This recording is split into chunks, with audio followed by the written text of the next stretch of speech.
psycho automaton type driver out there. But sometimes I get that feeling that, they know that if they scooched over a few more inches, they would leave room for that row of traffic making a right turn so they don't have to wait at the light. You see, I mean, it just, and this, it permeates our culture, this kind of thinking where, what's bad for one, if something bad happens to you, then that's good because I feel better about my life because, hey, you know what? I'm not the guy waiting back of the traffic line, and now it's you back there. Oh, you're having financial hardship. Oh, well, I'm looking pretty good. Mine has stabilized a little bit, so I don't know.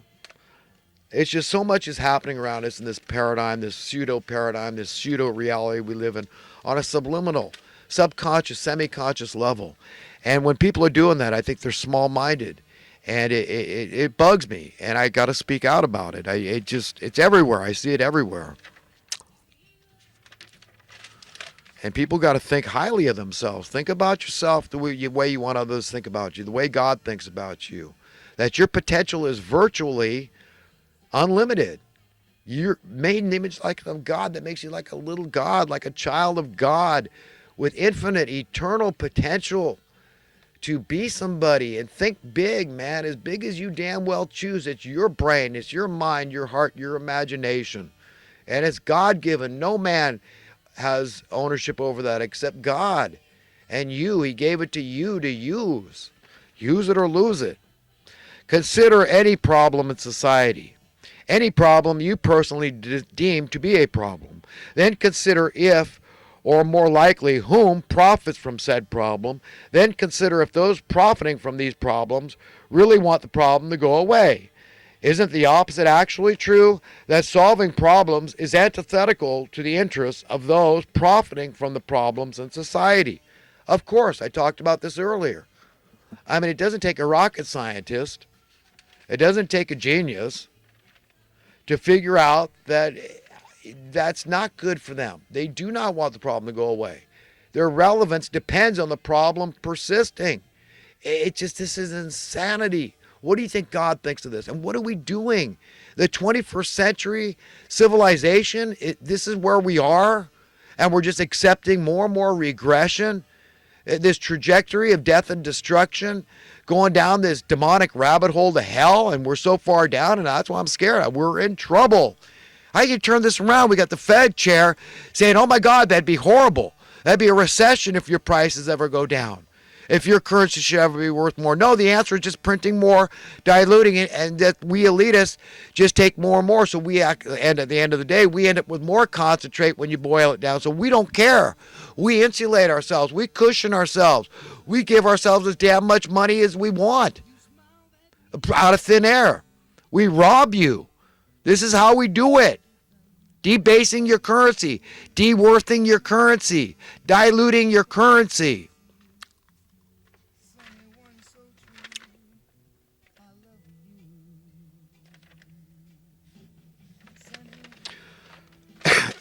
Truly, the days are dark, though thankfully not dismal. Dire, though not hopeless.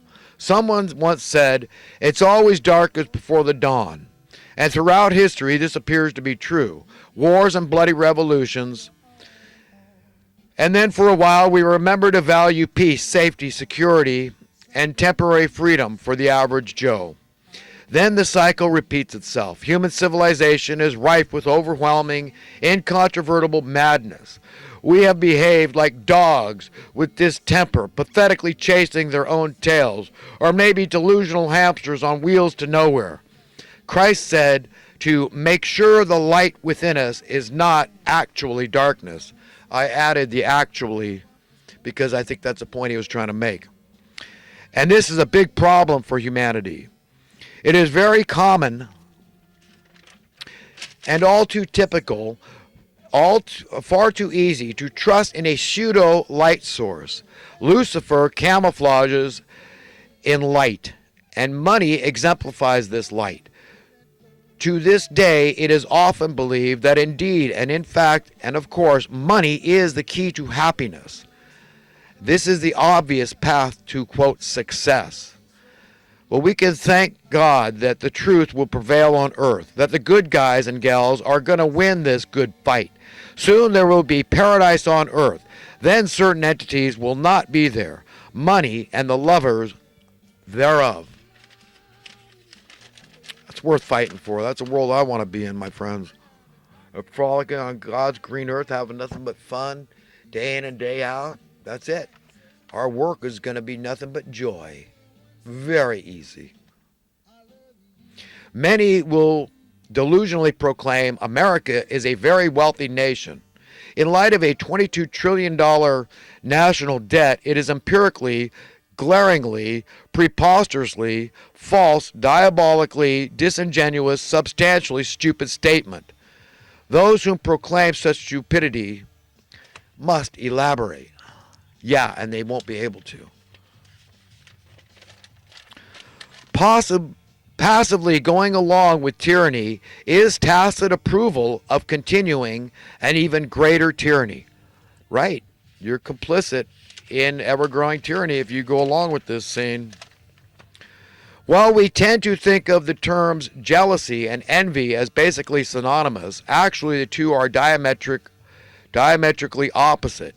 Pure jealousy is normal, healthy, and even logical.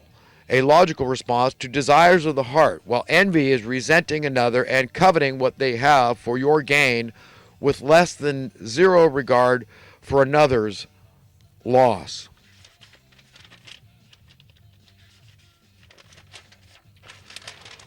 The worst case scenario for any given evildoers, witting or not, is that when they finally walk through that door, commonly referred to as death, it turns out there actually is a God, which turns out to be just like them, evil. And the moral of the story here is don't be evil just in case. Yeah, buy some free insurance. Don't be evil. Remember to seek to have right values and just pray, man. Say, God, make sure I'm on the right track here, because I don't want to go to Hades and have Hitler thumping me on the head day and night telling me to work faster. In order to thwart the a-holes that would and often do successfully divide us by any means necessary, we must be empowered with the truth, the real God-dictated reality, with God-like power, and reveal their method of operation, their modus operandi, their MO of operation. As long as we, the people, allow ourselves to be fractured by made-up, nonsensical, illogical, meaningless terms such as Democrat, Republican, conservative, liberal, capitalist, and socialist, they, that is, evil men, will continue to prevail, thereby rendering America, that is, we the people, into a greater and greater slave class, one gradually normalized by very evil men, yes, and that on purpose. This is a high-tech, neo-feudal system, the beast system, and only God can help us now. Well, my friends, that's it. I'm all caught up on my thoughts. That feels good. I love everybody, I really do, and I want the best for you. There's no shortage of best, and the better things are for you, the more freedom and security you have, the more freedom and security I have. That's it. And that's what we got to want for each other. It's all very simple. A child can understand. All those same things. Think, write a list. All those same things you want for yourself and your family. Include creature comforts, just basic stuff. Want those for others, and pray to God. If you feel any tinge of uncertainty there, you turn to Him and say, God, purify my wicked heart. And He will do it. Whenever we ask for something good, He never lets us down. And coming out of Babylon is a good thing. That means coming willfully out of confusion, out of ignorance, this willful ignorance that pervades our society, that people are taking the path of least resistance. They're going with the flow. They're prescribing to an ignorance is bliss philosophy. They're allowing themselves to be programmed, conditioned, and they capitulate. They acquiesce. They go along to get along, and they think that's pragmatic and practical. They think they got it going on, and they can teach you how to get it going on. It's all about just, making a lot of money. And that's it. You want that financial freedom, that financial security for yourself. You can't worry about every Tom, Dick, and Harry out there. So it comes down to old number one.